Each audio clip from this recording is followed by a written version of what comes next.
Waduh.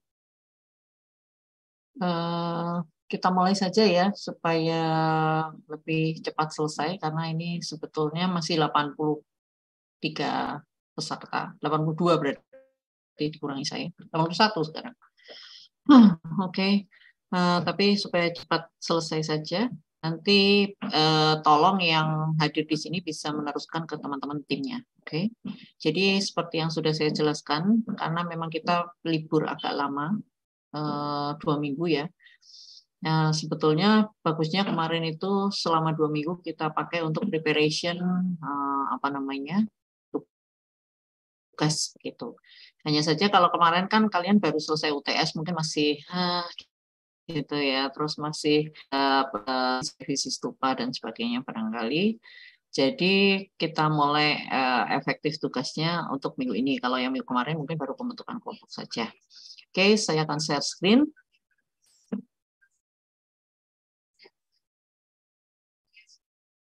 Ada yang belum dapat kelompok?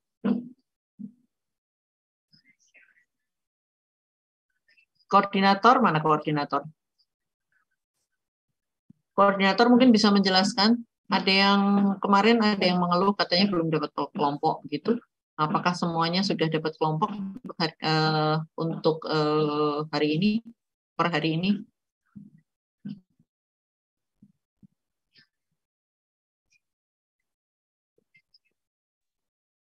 Ada koordinatornya enggak?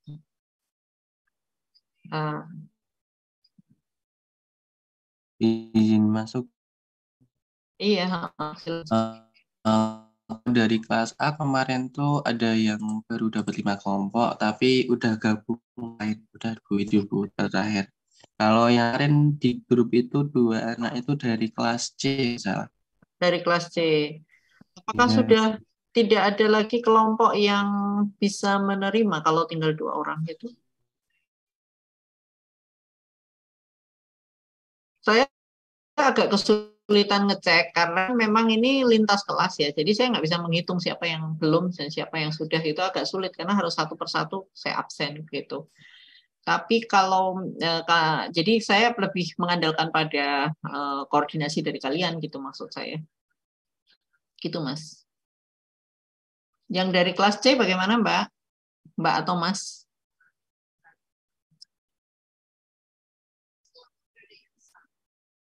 Halo.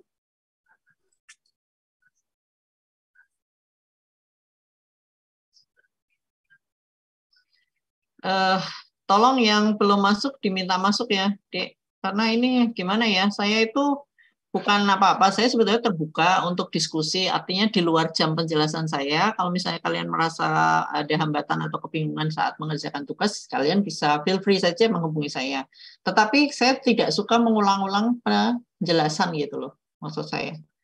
Jadi kalau kita menjelaskan sekali, persepsi kita sudah sama, begitu. Nanti kalau di antara yang sudah saya jelaskan itu masih ada sesuatu yang kalian bingung kan, kalian bisa bertanya. Tetapi kalau sudah saya jelaskan, kemudian kalian menanyakan kembali gitu, itu saya yang rotok males gitu sebetulnya. Karena kan mengulang-ulang informasi ya, yang sama gitu. Sementara kesalahan ada pada yang tidak hadir tersebut. Gitu. Jadi tolong yang belum hadir bisa diingatkan untuk hadir. Saya tapi sambil memulai saja. Oke, nanti tolong koordinator saya minta tolong untuk mengecek kembali ya, koordinator kelas ABCD untuk mengecek kembali siapa saja yang belum masuk di grup. Begitu. Karena saya agak sulit bagi saya untuk mengabsen satu persatu mana yang sudah, mana yang belum karena lintas kelas itu tadi. Oke, kemudian nanti tolong dilaporkan di grup ya, Mas dan Mbak koordinator. Terima kasih. Oke, kemudian saya ingin mulai menjelaskan saja mengenai tugas yang akan kalian kerjakan selama setengah semester mendatang. Sudah membaca tornya?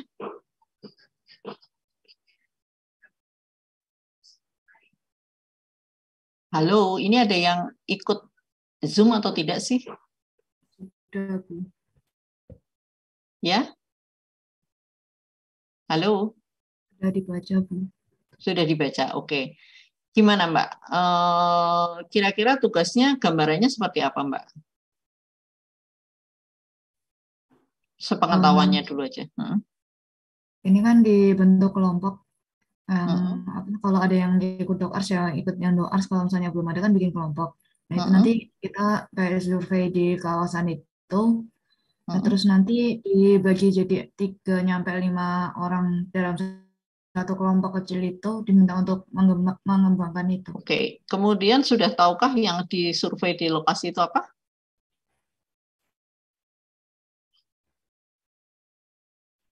Apakah sudah melihat dari TOR ini? Sudah membaca dari TOR ini? Ya. Ada yang bisa membantu? Atau Mbak Alia masih mau melengkapi?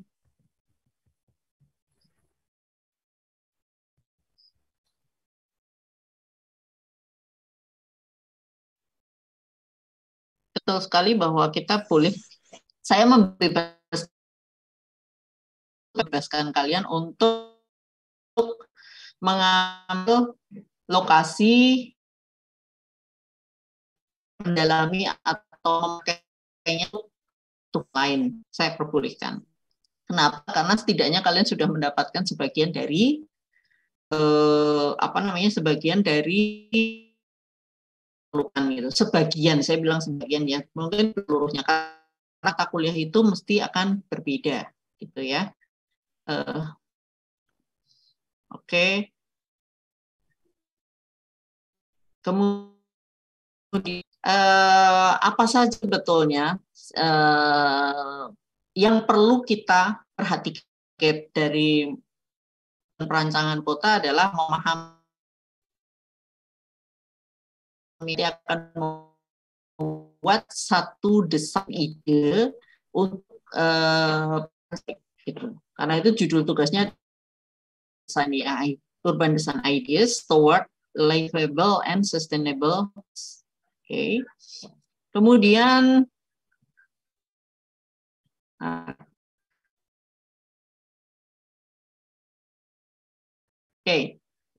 konteksnya apa? Yang pertama, kita memahami perkembangan morfologi suatu kawasan dengan karakteristik, potensi, dan permasalahan, serta isu yang melatar belakangi perubahan tersebut. Oke. Artinya apa? Artinya pada tahapan ini mestinya kalian itu sudah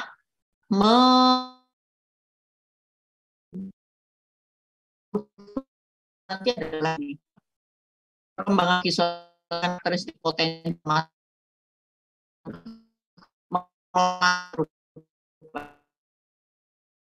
harus mengetahui misalnya nih ya, seperti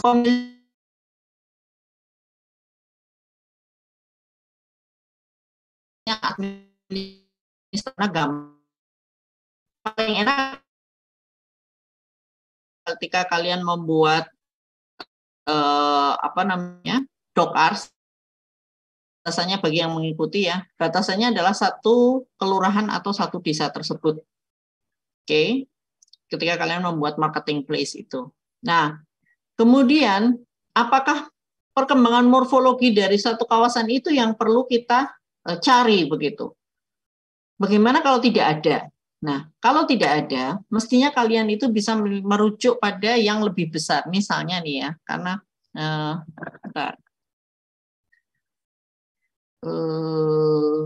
stop share dulu. Oke. Misalnya ada yang mendapatkan lokasi di Surakarta. Oke, saya yakin mesti banyak ya yang ambil Surakarta begitu. Sebentar.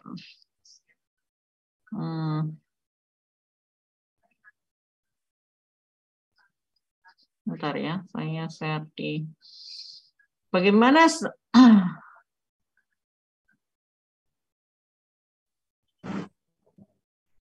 Nah ini. Oke, saya share screen. bagaimana seandainya kita tidak mendapatkan perkembangan morfologi dari suatu kawasan tersebut. Setidaknya kalian bisa mengacu pada perkembangan morfologi di atasnya. Misalnya contoh, saya yakin mesti banyak yang ngambil di Surakarta ya. Paling nggak ada Kemlayan, ada Jayengan, kemudian ada Serengan. Itu kan ngambil di Surakarta. Contohnya seperti ini. Jadi ini adalah kalian bisa mengacu pada jurnal. Oke, mengambil dari jurnal seperti apa begitu. Data perkembangannya itu seperti apa. Contoh seperti ini, misalnya ini adalah perkembangan kota pertama kali, ada desa Solo dan sebagainya. Ini saya ambil dari jurnal yang kebetulan ditulis oleh Pak Komarun ya waktu itu. Kemudian ini ada perkembangan selanjutnya seperti ini, kemudian ada keraton mulai, ada poros-porosnya mulai, kemudian maka dari sini perkembangan ini kita bisa mengira-ngira, maka terbentuknya kampung itu kira-kira tahun berapa begitu. Kan begitu ya, ada historinya, ada kaitan historinya. Selain itu kalian juga perlu memperhatikan usia-usia dari bangunan yang ada di lokasi tersebut. Kita bisa cek juga dari situ. Begitu.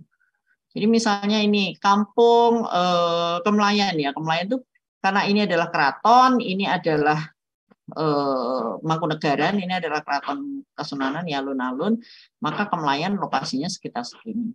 Jayengan lokasinya sekitar di sini misalnya. Serengan mungkin di sebelah sini barangkali ya, sekitar sini. Bisa dicek nanti. Nah, itu kalian bisa cari di sini. Jadi, ketika kalian mencari data tersebut, maka salah satu yang menjadi dasar dalam kita mulai menganalisis nantinya adalah morfologi dari dari lokasi atau kawasan yang terpilih tersebut. Kemudian selain morfologi atau sejarah perkembangannya begitu ya kurang lebih ya. Itu kemudian ada karakteristik, potensi dan permasalahan serta isu yang melatar belakangi perubahan tersebut. Oh iya Bu, itu dulu seperti ini tapi kemudian berkembang menjadi seperti ini. Itu kalian perlu memahami. Gitu. Itu data yang perlu dicari. Itu satu. Yang kedua, kalian ingat kita pernah pernah mendiskusikan mengenai elemen-elemen kawasan. Ada yang masih ingat elemen-elemen kawasan apa aja? Yuk, siapa?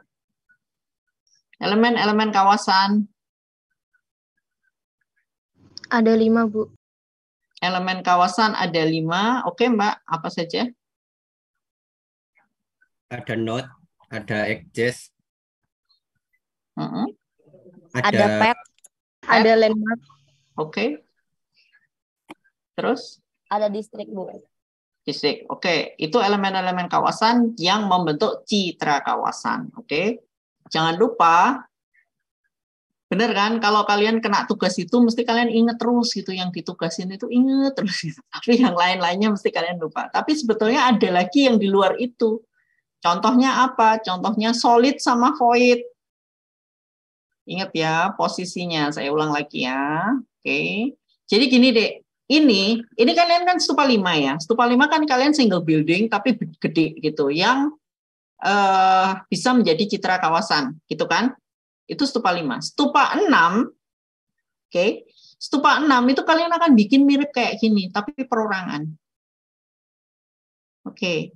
Nah, karena itu saya berusaha membekali kalian dulu supaya kalian itu nggak kaget ketika di stupa 6 nanti kalian bingung gitu. Stupa 6 itu nanti ya kawasan begini, kalian endingnya sama, master plan sama desain. Hanya bedanya kalau kita desainnya tidak harus berupa building nanti gitu loh. Bisa desain penggal jalan, bisa desain taman, bisa boleh bebas. Tapi kalau di stupa 6 nanti harus ada buildingnya, outputnya gitu. Bedanya cuma itu aja. Tapi secara prinsip prosesnya itu sama. Oke. Nah, saya ingin mengingatkan kalian mengenai elemen-elemen kawasan ya. Elemen-elemen kawasan harusnya tadi langsung buka itu bisa ding. Sebentar. Nah, nih. Materi materi minggu ke berapa ya? 5 kalau nggak salah. 4 atau 5? 5 ding. Oke. Nah, di sini kalian bisa lihat sebetulnya elemen-elemen kawasan itu apa aja? Solid, void, elemen visual, struktural gitu. Kemudian ada konteks, image. Yang kalian sebut tadi kan baru sebatas image saja. Oke. Artinya apa? Nah, kalian mesti membuat atau mencari data terkait dengan elemen-elemen kawasan. Artinya elemen-elemen figure ground, elemen linkage, sama elemen place. Apakah harus semuanya, Bu? Tidak. Oke. Kalau elemen figure ground minimal ada solid void. Kayak apa solid void-nya, polanya seperti apa. Kalau elemen linkage mungkin secara visual minimal. Visual struktural misalnya. Atau visual, ya oke, yang paling gampang visual struktural gitu. Elemen place paling nggak ada citra. Gitu ya. Paham ya? Jadi poin kedua ini kita kembali lagi ke teori. Apa sih yang mesti kita cari datanya?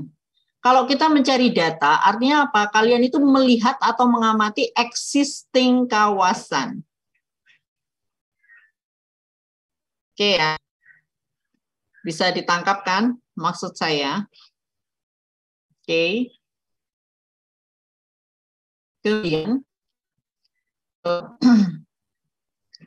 Kemudian saya balik lagi ke sini.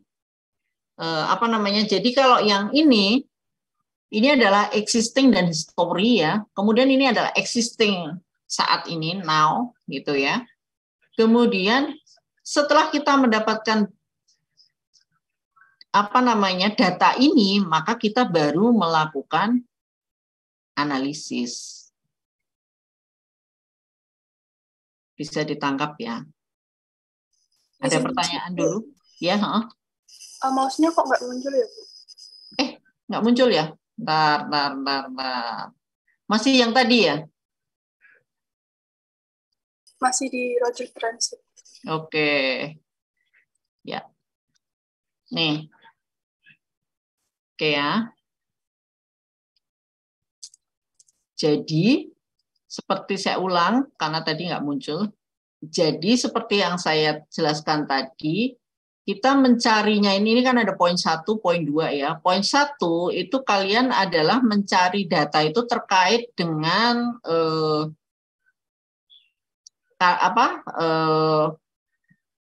kondisi saat ini ya, existing, tapi juga masuk ke sejarahnya, histori masuk.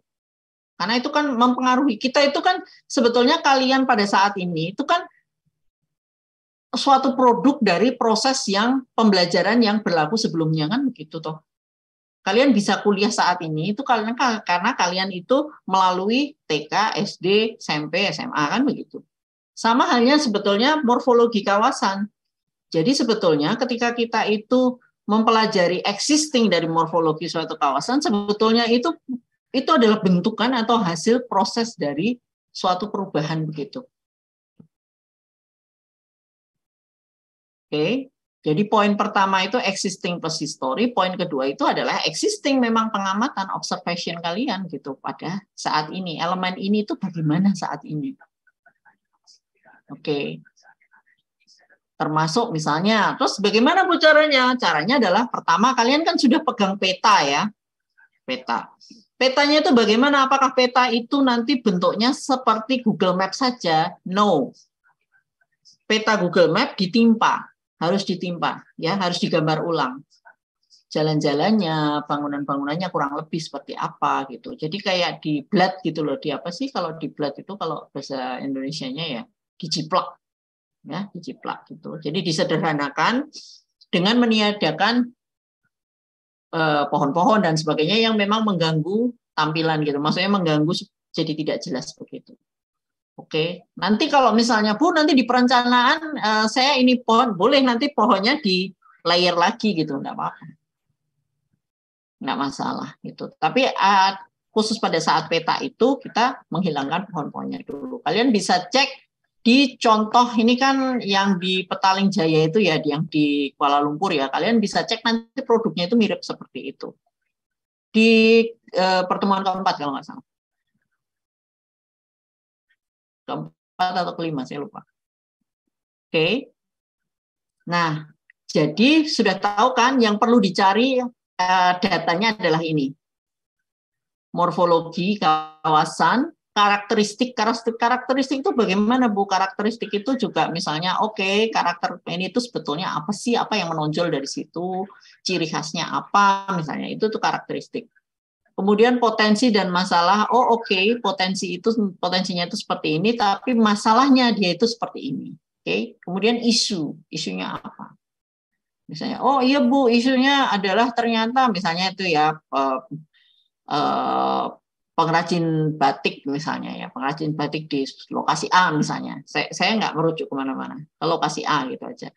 Itu dia dikenal batiknya Bu, tetapi permasalahannya adalah sekarang tidak ada lagi yang meneruskan misalnya, atau sekarang sudah rumah-rumah di situ sudah dijual semua misalnya. Itu kan suatu isu dan permasalahan yang melatar belakangi perubahan gitu ya. Gitu. Jadi angkat isu utama itu. Kemudian mendeskripsikan elemen-elemen kawasan nanti berdasarkan teori-teori itu tadi, solid point dan sebagainya itu tadi, linkage-nya, kemudian elemen citra kawasan, itu semuanya kalian petakan dan kalian deskripsikan.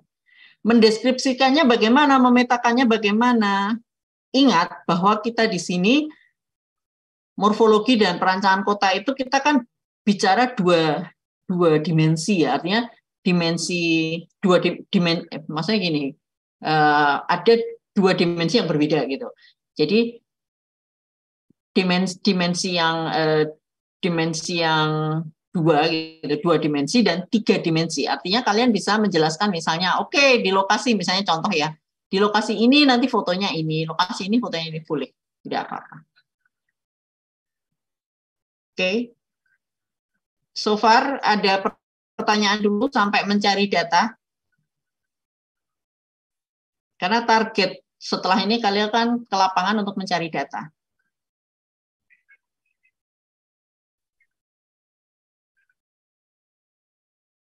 Ada pertanyaan atau masih bingung? Atau Bu, diulang Bu yang bagian ini, boleh, tidak apa-apa, mumpung kita bisa diskusi.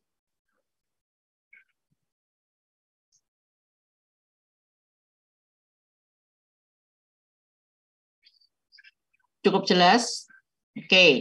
Next, kemudian. Setelah kita punya data, terus data itu diapain? Kan begitu. Nah, data itu nanti akan dianalisa. Analisanya bagaimana? Analisanya bebas, mau pakai SWOT, tapi juga membandingkan antara fisik, spasial, sosial, budaya, dan ekonomi. Gitu. Maksudnya gini, hasilnya itu nanti harus merupakan satu yang terintegrasi gitu loh. Itu. Itu nanti sambil jalan enggak apa-apa. Kemudian setelah itu nanti hasil akhirnya kalian menyusun rekomendasi strategi. Setelah itu membuat master plan. Setelah itu baru kalian akan pecah menjadi beberapa kelompok seperti yang disebutkan Mbak Alia tadi untuk masing-masing mendesain 3 dimensi. Jadi kalau master plan itu masih 2 dimensi ya. Kayak zona aja gitu loh, produknya itu kayak master plan itu kayak zona. Daerah ini harus diapain, daerah sebelah ini harus diapain, daerah sini harus diapain gitu. Kemudian baru setelah pecah jadi kelompok kecil-kecil, kalian akan membuat desain dari sub kawasan yang diprioritaskan untuk ditangani tersebut. Begitu. Jadi penerapan teori itu adalah ketika kalian melakukan pencarian data dan kemudian ketika membuat desain atau rekomendasi strategi ini. Itu penerapan teorinya di situ. Ingat bahwa ketika mencari atau mendeskripsikan elemen-elemen itu, kalian berdasarkan pada Roger Tranchik dan Kevin Lynch. Kemudian untuk menyusun strategi, bukan menyusun strategi ya, tapi lebih ke menyusun produk rancang kotanya, itu nanti kalian berdasarkan pada panduan dari Hamid Sirvani yang 8 poin tersebut.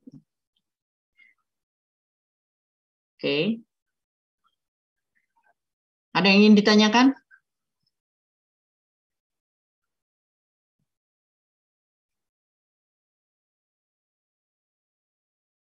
Lompat dulu ya. Nanti kalau sewaktu-waktu kalian ingin bertanya, kalian ini aja. Langsung menanyakan saja, tidak apa-apa. Tugas kelompok seperti yang sudah disebut tadi 12 sampai 15 orang, tapi kemarin ada yang menanyakan, Bu, 16 boleh. Oke. Kemudian subkawasan 3 sampai 4 orang per spot. Jadi dalam satu lokasi itu, dalam satu kawasan itu nanti akan ada 3 atau 4, nah bukan 3 ya, karena 4 ya, sekitar 4 desain lah gitu. 3 sampai 5 desain nanti. Spot kecil-kecil gitu. Oke. Pengambil studi kasus pada suatu kawasan dengan ketentuan satu kawasan mencakup satu kelurahan atau desa. Dalam satu kawasan akan menghasilkan 3 sampai 4 subkawasan prioritas. Kalau mau 5 bagaimana, Bu? Boleh, tidak apa-apa. Yang akan ditindaklanjuti menjadi usulan desain.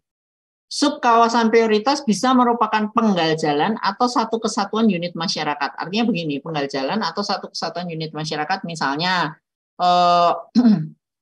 dalam satu kawasan begitu, kemudian ada jalan yang satu jalan yang kayaknya itu menarik untuk ditata, misalnya begitu ya. Ini kuncinya di sini nih nanti. Kalau ini ditata bagus, maka kawasan itu akan maju misalnya. Boleh, maka kalian akan menata itu. Menata jalannya bagaimana? Menata jalan itu ingat pakai 8 elemen Hamid Sirvani itu gitu loh.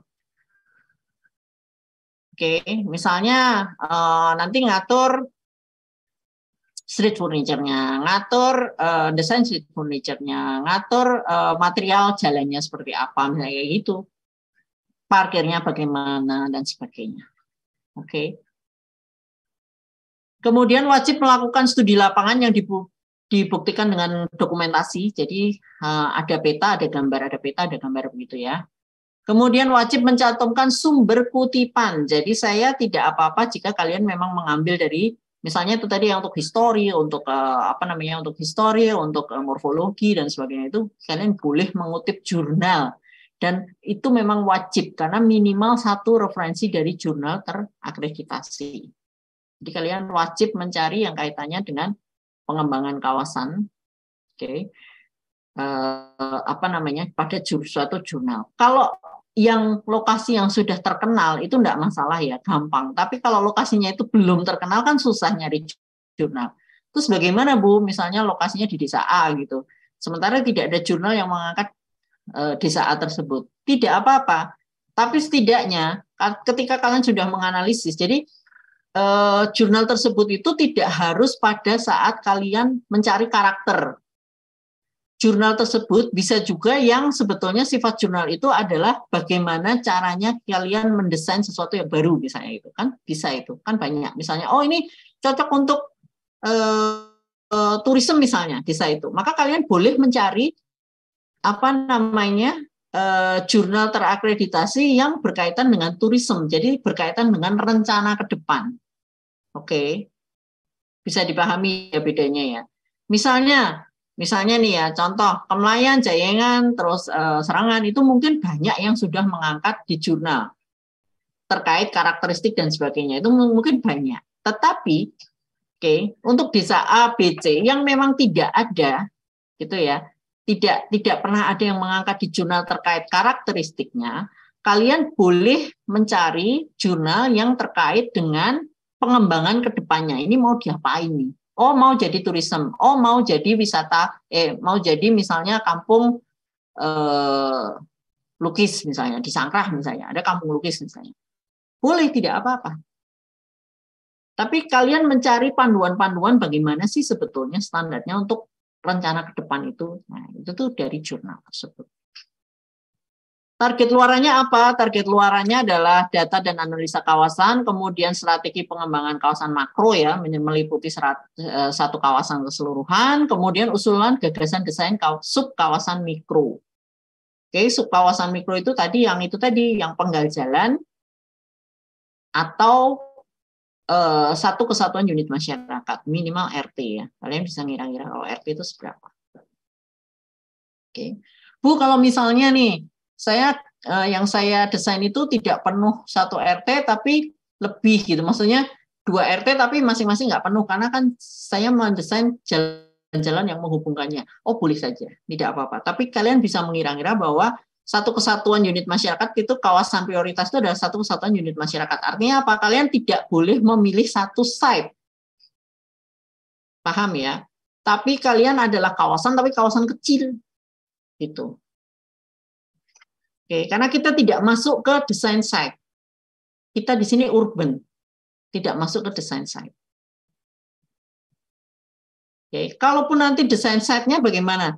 Keluarnya bisa jadi nanti outputnya itu berupa guideline atau panduan dalam pembangunan, itu boleh, tidak apa-apa, tapi tidak berupa desain yang dalam site-nya.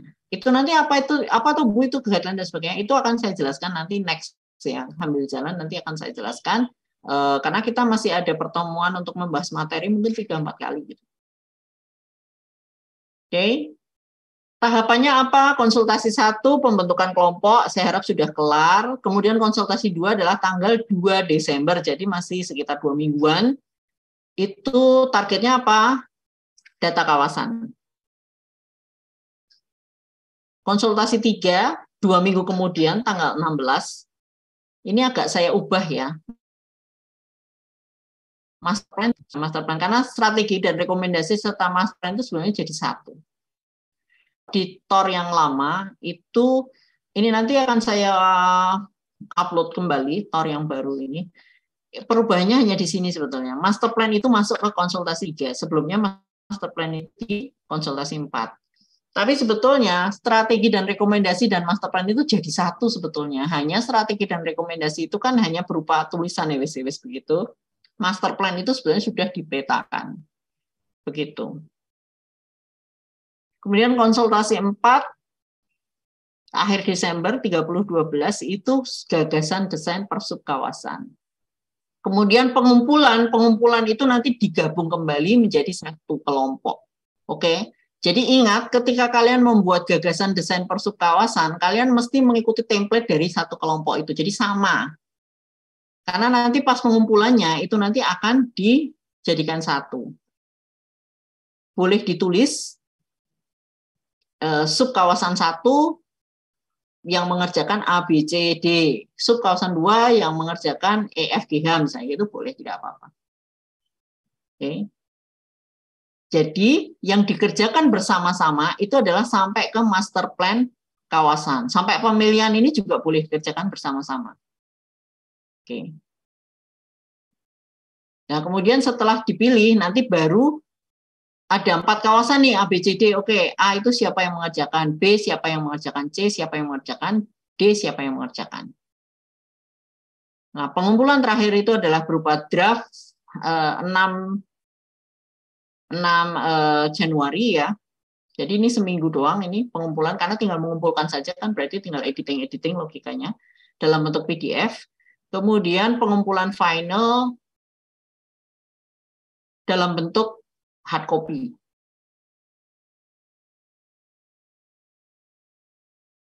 Bisa dipahami? Ada pertanyaan dulu?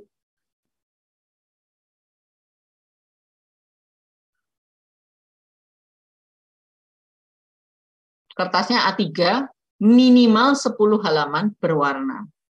Jadi kalian tuh sebenarnya kayak bikin Trandes gitulah ya, tapi untuk urban.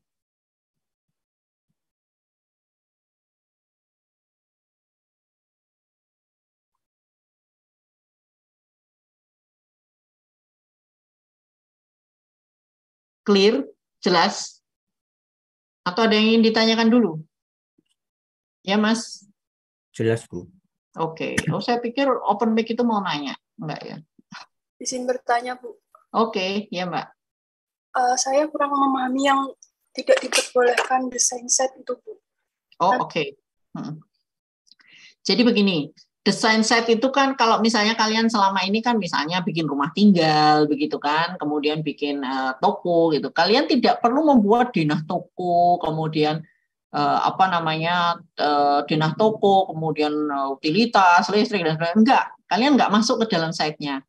Tetapi kalian boleh membuat panduan. Panduannya itu kayak panduan untuk guidelines untuk membangun toko tersebut. Contoh, misalnya, nanti ini akan masuk ke materi juga sih Mbak sebetulnya, tapi enggak apa-apa. Contoh misalnya, bahwa toko itu nanti harus punya di depannya itu harus 2 lantai. Tampilannya harus mengikuti panduan seperti ini, gitu. Contohnya seperti itu. Kalian ingat nggak waktu saya dulu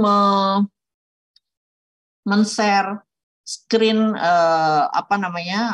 PPT tentang yang sempat menunjukkan Amsterdam? Tampilannya kan hampir sama kan? Nggak ada yang 1 lantai terus tiba-tiba ada yang 4 lantai, kan nggak ada. Nah, itu panduan seperti itu yang dibutuhkan. Panduan bahwa misalnya nih ya, kebetulan di lokasi yang sub kawasan yang kalian angkat untuk mendesain itu adalah kalian penggal jalan yang ramai yang isinya pertokoan misalnya. Nah, kalian tidak akan membuat desain toko, tetapi kalian itu hanya membuat panduan bahwa itu nanti harus antara 2 sampai 4 lantai misalnya. Kemudian harus memakai atap seperti ini. Fasad depan harus seperti ini gitu, Mbak. Paham ya bedanya ya? Berarti kita tidak membuat 3D utuh, Bu? Kalau 3D utuh kan begini. Kalau 3D utuh itu kan bisa karena kan kalau 3D utuh itu kalian akan lama sekali kan. Begitu. Jadi cukup lewat misalnya nih ya, kalian penataan kawasan, kalian foto, dari situ kan akan kelihatan. Kemudian 3D utuhnya itu hanya kotak-kotak plus fasad yang sudah sesuai dengan yang kalian mau begitu. Kalau memang mau mengubah fasad loh ya, kan tidak semuanya mengubah fasad kan. Misalnya ada yang di kawasan di dalam itu ada permukiman begitu. Maka kalau permukiman kan tidak mungkin kita mengubah fasad kan, karena kan rumah dan itu di dalam kampung. Sudah tidak penting lagi fasad di situ, tapi yang penting adalah mungkin menata jalannya seperti apa dan sebagainya. Gitu. Tapi kalau misalnya pertokoan, misalnya Malioboro nih, Malioboro itu kan khas sekali, dia mesti pakai ada overhang begitu ya, di atasnya itu overhang dan sebagainya. Nah itu terus kalian mau gambar nih, boleh kalian gambar, tetapi kalian foto saja nanti, oh ini bangunannya ada 10 misalnya ya, berderet itu ada 10 gitu. Oh saat yang bangunan pertama tinggi sekian, dikira-kira kan 2 lantai, 1 lantai, 4 lantai, 3 lantai misalnya dan seterusnya. Nah itu kalian sesuai aturan saja, nanti fasadnya kurang lebih seperti ini gitu. Jadi kayak panduan saja. Gitu Mbak. Tapi untuk dalamnya, desain dan sebagainya kan kita nggak urusan kan.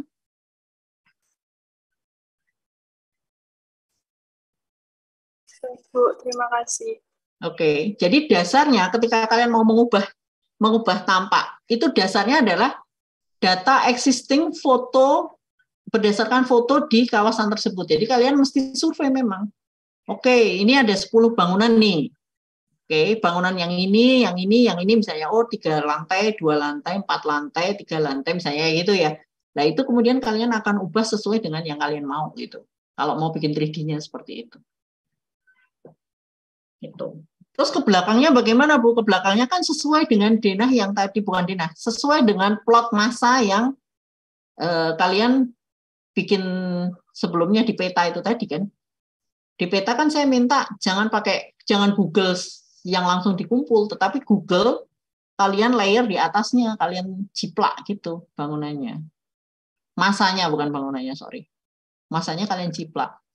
Nah, kalau dari Google Earth itu kan kalian kan hanya akan melihat masa dari atas. Kalian tidak akan tahu apakah itu 2 lantai, 3 lantai, 4 lantai, kan tidak tahu. Nah, maka yang bisa kalian lakukan untuk mengecek itu adalah kalian mengecek memang realisasi di lapangan seperti apa. Misalnya gitu. Nah, itu nanti kemudian 2 data tersebut itu nanti akan kalian jadikan 3D. Gitu. Kalau memang mau utuh.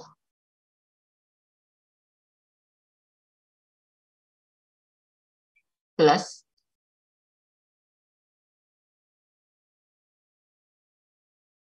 Ada lagi yang ingin bertanya barangkali?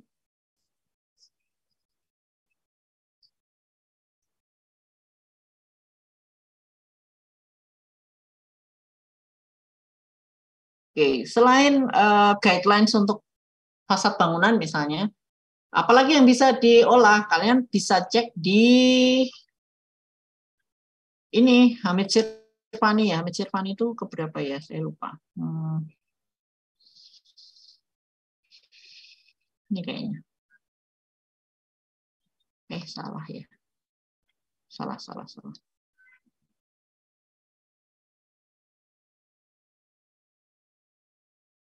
Benar tadi, Ding. Bentar, saya kok lupa ya keberapa. Ini Kevin Lynch. Oke. Nah, ini nanti tampilannya kurang lebih seperti ini ya, Dek. Jadi kayak kalian bikin bukan poster sih ya, kayak Trandes begitulah ya, tapi gabungan antara Trandes sama poster gitu ya. Jadi kalian nanti bukan berupa banyak tulisan, tapi banyak bagan, diagram, gambar begitu. Itu seperti ini contohnya. Kalian bisa cek di keempat ya, pertemuan keempat. Kemudian di sini kalian bisa cek notes-nya di mana saja lah. Itu contohnya begitu. Jadi kenapa kita guna petanya itu digunakan untuk apa gitu? Untuk menentukan secara 2 dimensi kan begitu ya. Tetapi kalau kalian mau nambahi lebih bagus lagi, lebih bagus kalau ada suasananya kan. Kalau ini kan hanya peta ya. Kita nggak tahu notes-nya itu seperti apa. Oke, jam 8 notes di situ seperti jam 8 ini dia keramainya di sini, ada fotonya, misalnya itu kan lebih bagus. Gitu. Oke, contoh kemudian untuk morfologinya seperti ini ya. Itu kalau bisa kalian itu lebih bagus. Tetapi kalau tidak ada datanya ya kalian cukupnya ya seperti ini. Seperti apa saat ini. Plus solid void saat ini, oke, kemudian landmark dan seterusnya. Nah, kemudian di sini ada analisanya. Ini agak berbeda ya, karena dia itu langsung menunjuk, artinya gini, secara umum tampilannya nanti akan jadi seperti ini, tetapi prosesnya ini berbeda. Karena prosesnya itu dia memang sudah menentukan lokasinya mau di sini dan di sini yang harus diperbaiki, begitu, baru kemudian dia menganalisa secara makronya. Tapi kita berbeda, kita punya satu kawasan yang mau kita olah. Oke, kita belum tahu bagian mana yang mau diolah. Gitu. Karena itu setelah kita tahu karakteristik, kita tahu masalah, kita tahu isu, kita tahu potensi, maka kemudian kita akan membuat rekomendasi bahwa kawasan A, B, C, D yang akan diolah. Kan begitu. Jadi kebalik ya.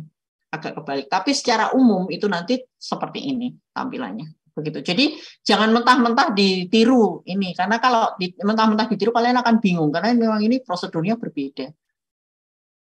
Itu kasusnya berbeda. Oke. Nah, nanti kalian akan bisa menentukan nanti analisis mikro juga sama, ada analisisnya masing-masing. Kemudian seperti ini.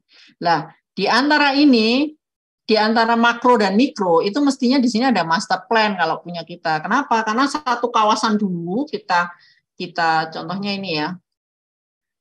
Nah, ini misalnya satu kawasan ini kan sudah ini peta existing ya, peta data di sini ada landmark.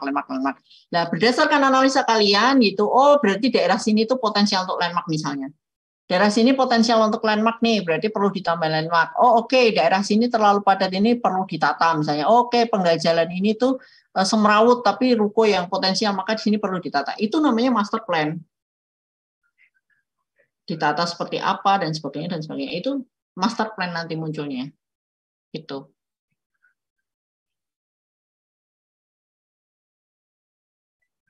Oke. Next, kalau untuk produk-produk yang master plan dan sebagainya, next kalau pas tatap muka saya akan share beberapa contoh ya, beberapa contoh dari tugas Stupa 6, gitu. Meskipun sebetulnya karena Stupa 6 yang lalu itu nggak kayak gini ya tugasnya, mereka itu waktu morfologi kayaknya nggak kayak gini tugasnya, jadi waktu Stupa 6 mereka agak kurang maksimal begitu. Tetapi semoga-moga kalian kalau tugasnya di morfologi sudah seperti ini, besok Stupa 6 kalian nggak akan kesulitan. Oke. Ada pertanyaan lagi?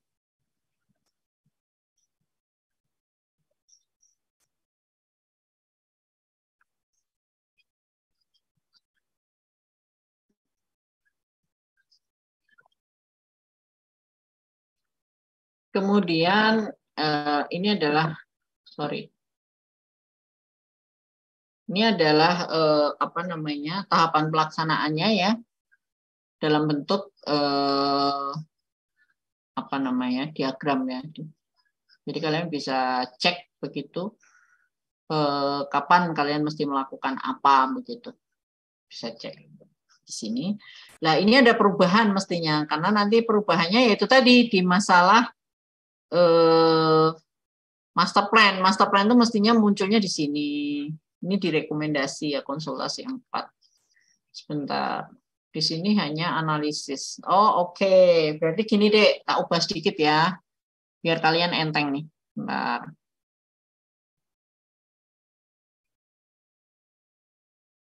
Bentar. Jadi kalian nanti akan lebih enteng, sorry.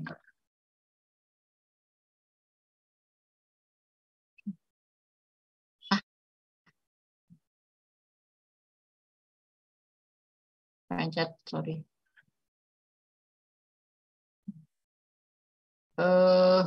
Kalian akan lebih enteng begini. Strategi dan rekomendasi. Nah, ini gini aja deh. Udah. Tapi sebetulnya itu sama. Jadi ketika kalian membuat strategi dan rekomendasi itu otomatis sebenarnya kalian sudah membuat master plan. Hanya bedanya kalau strategi dan rekomendasi itu mungkin masih berupa tulisan ya. Master plan itu sudah betul-betul tulisan yang dipetakan dilengkapi begitu. Nggak apa-apa deh kayak gini. Jadi kalian minggu ketiga itu rodok santai begitu. Nanti yang minggu keempat yang agak berat memang begitu. Kalau misalnya di antara kalian ada yang master plan saya mau di sini Bu, nggak apa-apa. Oke. Nggak masalah. Ini saya sesuaikan dengan apa namanya?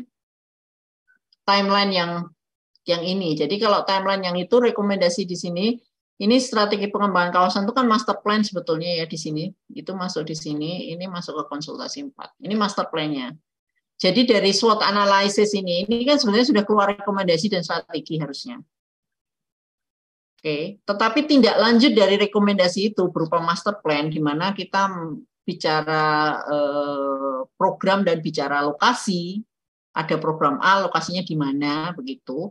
Itu di minggu di konsultasi keempat. Oke.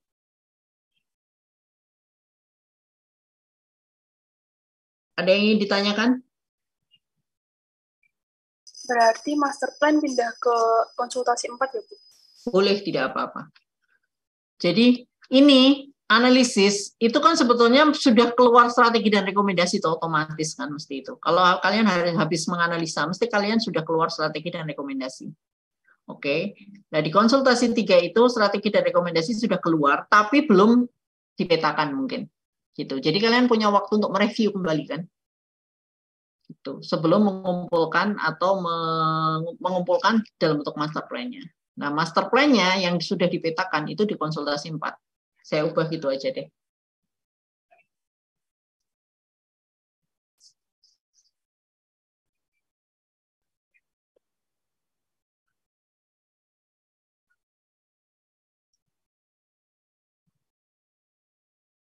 Ada yang mau bertanya?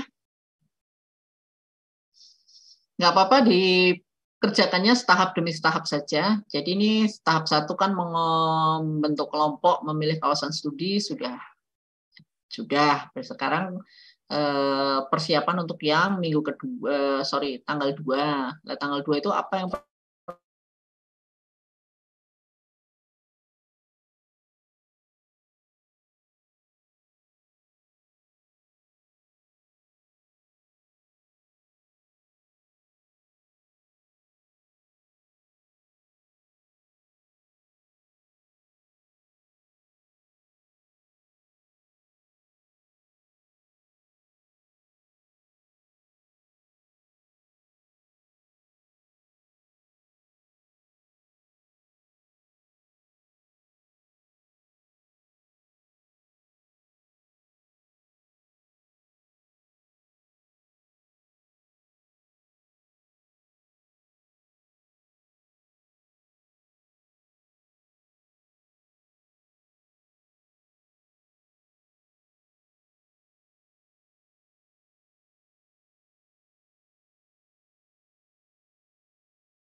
Bisa sempat loh. Ibu hilang toh. Ibunya hilang, guys. Oh itu ibunya hilang.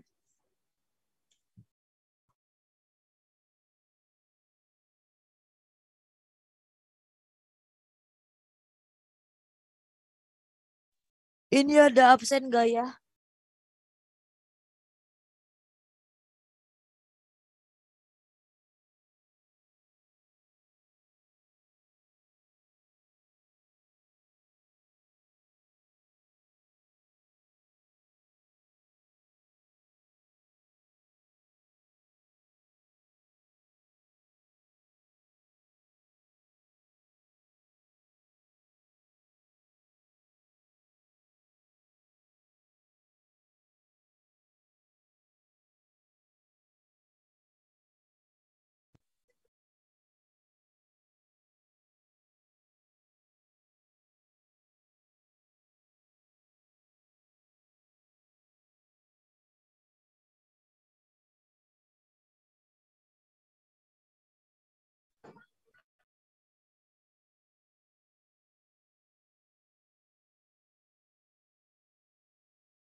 Maaf ya, tiba-tiba saja listrik rumah saya putus.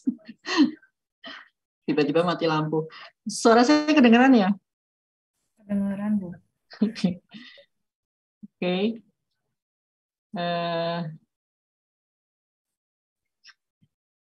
Halo. Suara saya kedengaran? Kedengeran, Bu. Sebentar.